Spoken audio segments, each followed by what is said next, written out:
Bismillahirrahmanirrahim. Assalamualaikum warahmatullahi wabarakatuh. Halo semua, selamat bertemu kembali dengan Ibu di mata pelajaran IPA. Apa kabar kalian hari ini?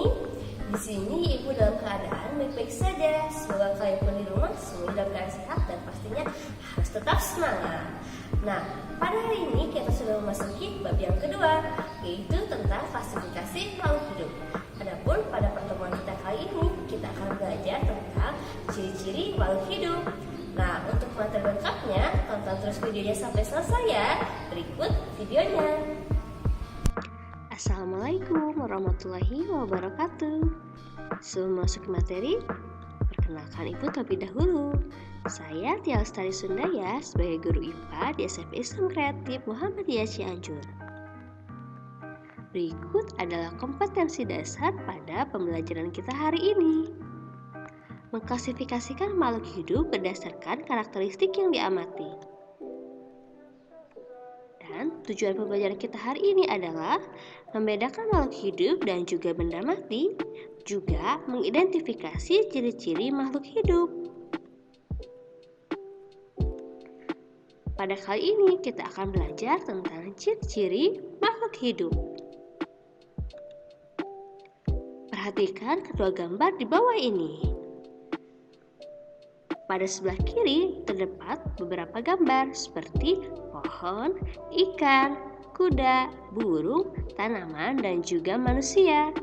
Dan di sebelah kanan terdapat beberapa gambar seperti motor, televisi, figura, dan juga mobil.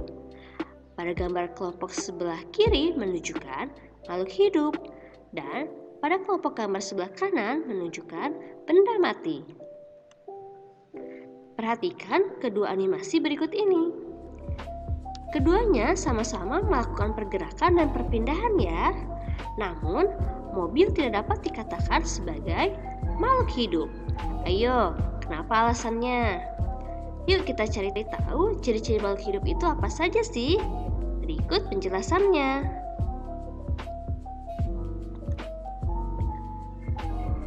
Makhluk hidup terdiri atas kelompok manusia, hewan, tumbuhan, dan juga mikroorganisme seperti bakteri. Nah, makhluk hidup ini tergolong ke dalam kelompok biotik, yaitu segala sesuatu yang dikatakan hidup.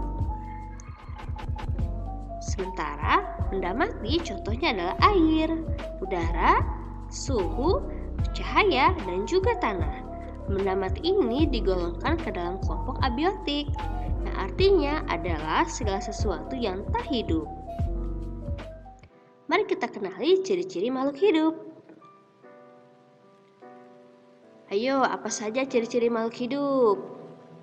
Pertama, ciri-ciri makhluk hidup adalah bernapas, lalu iritabilitas, bergerak, tumbuh dan berkembang, makan, berkembang biak, ekskresi, dan adaptasi. Nah, kedelapan ciri ini merupakan ciri-ciri yang terdapat pada makhluk hidup. Bernapas atau respirasi. Bernapas atau respirasi merupakan proses mengambilnya udara yaitu oksigen dari luar dan mengeluarkan udara yaitu karbon dioksida dari dalam tubuh. Tujuan dari bernapas ini adalah untuk memperoleh energi, dan energi inilah yang dapat kita gunakan untuk melakukan aktivitas dalam kehidupan sehari-hari. Nah, ini adalah beberapa contoh alat pernapasan yang terdapat pada makhluk hidup. Contohnya, paru-paru pada manusia dan hewan mamalia. Pundi-pundi udara adalah alat pernapasan untuk membantu burung dalam melakukan proses bernapas. Insang, alat pernapasan yang digunakan pada ikan. Trakea adalah alat pernapasan yang digunakan pada serangga. Kulit, cacing menggunakan kulitnya untuk melakukan pernapasan loh. Dan stomata, jangan salah bahwa tumbuhan pun dapat melakukan pernapasan, yaitu dengan bantuan stomata. Ciri makhluk hidup yang kedua adalah bergerak. Bergerak ini dibedakan menjadi gerak aktif yang artinya dapat berpindah tempat Gerak aktif ini dapat terjadi pada manusia dan juga hewan. Dan yang kedua adalah gerak pasif, yang artinya hanya dapat bergerak di tempat saja. Gerak pasif ini terjadi pada tumbuhan.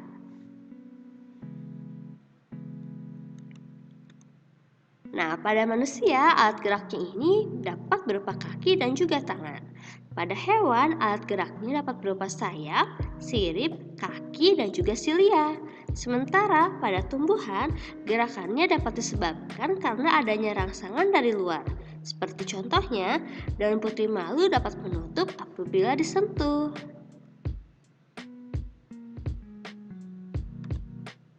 Ciri makhluk hidup yang selanjutnya yaitu makan dan minum.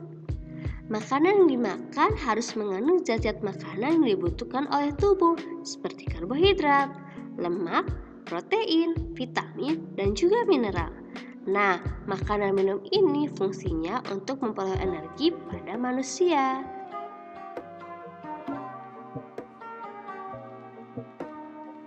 Hewan berdasarkan jenis makannya terbagi menjadi 3. Ada herbivora, yaitu pemakan tumbuhan, contohnya adalah sapi atau hewan pemamah biak.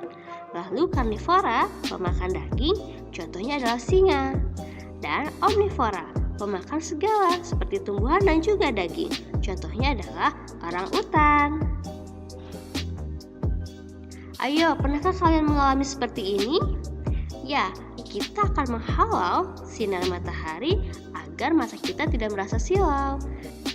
Nah, hal ini merupakan salah satu ciri makhluk hidup dalam menanggapi respon, yaitu adalah iritabilitas. Iritabilitas adalah kemampuan makhluk hidup memberi tanggapan terhadap rangsangan. Contohnya, kijang yang akan berlari cepat ketika mengetahui adanya musuh. Lalu, daun putih malu yang akan menutup ketika disentuh.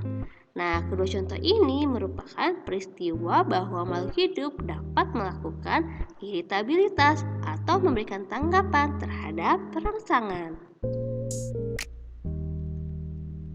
Berkembang biak.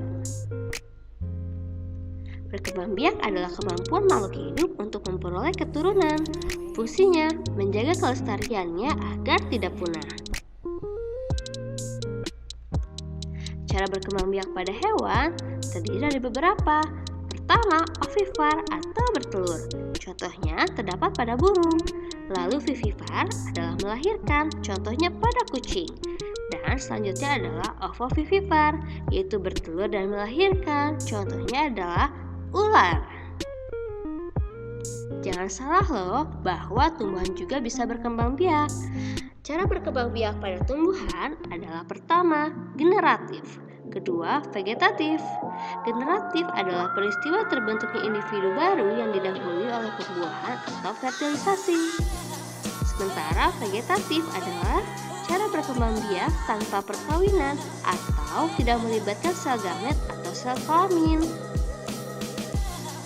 Contoh perkembangbiakan pada tumbuh secara vegetatif seperti limpa, stolon, umbi akar, cangkok, dan juga stek. Lalu, cara berkembang biak pada tumbuh secara generatif contohnya adalah bunga.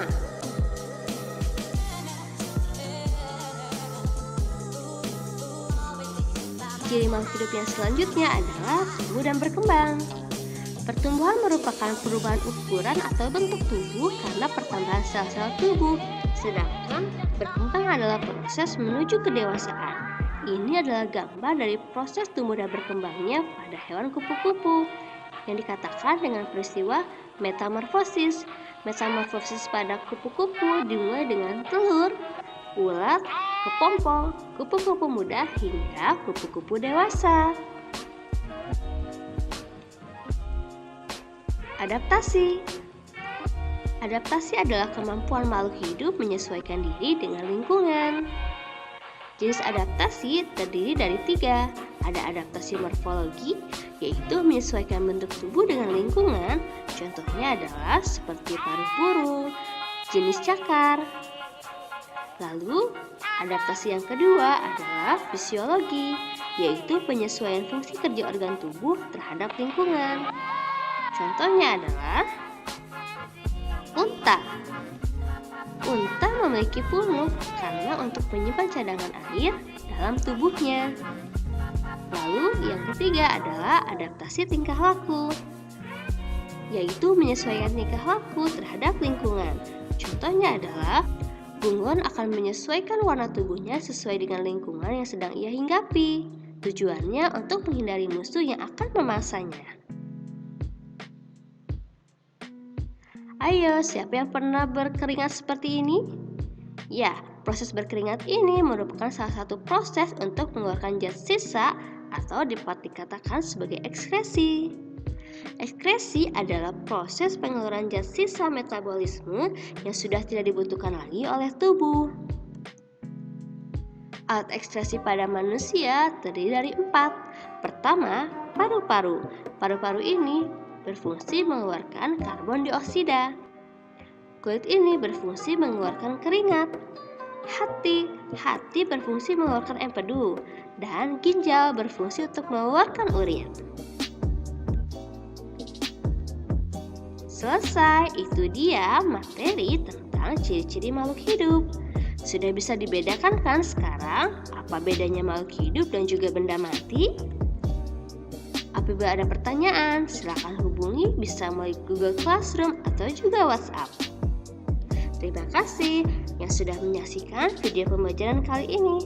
Sampai bertemu pada pertemuan berikutnya. Wassalamualaikum warahmatullahi wabarakatuh. Nah, anak-anak sudah paham kan tentang video pembelajaran yang barusan Ibu sampaikan? Ibu yakin pasti sekarang kalian sudah bisa membedakan apa perbedaan benda mati dan juga makhluk hidup. Baik, pada pertemuan berikutnya kalian akan belajar tentang klasifikasi makhluk hidup. Nah, terima kasih yang sudah menyaksikan video pembelajaran kali ini. Semoga ilmunya bermanfaat dan tentunya kalian tetap semangat. Sampai bertemu pada pertemuan berikutnya. Wassalamualaikum warahmatullahi wabarakatuh. Sampai jumpa.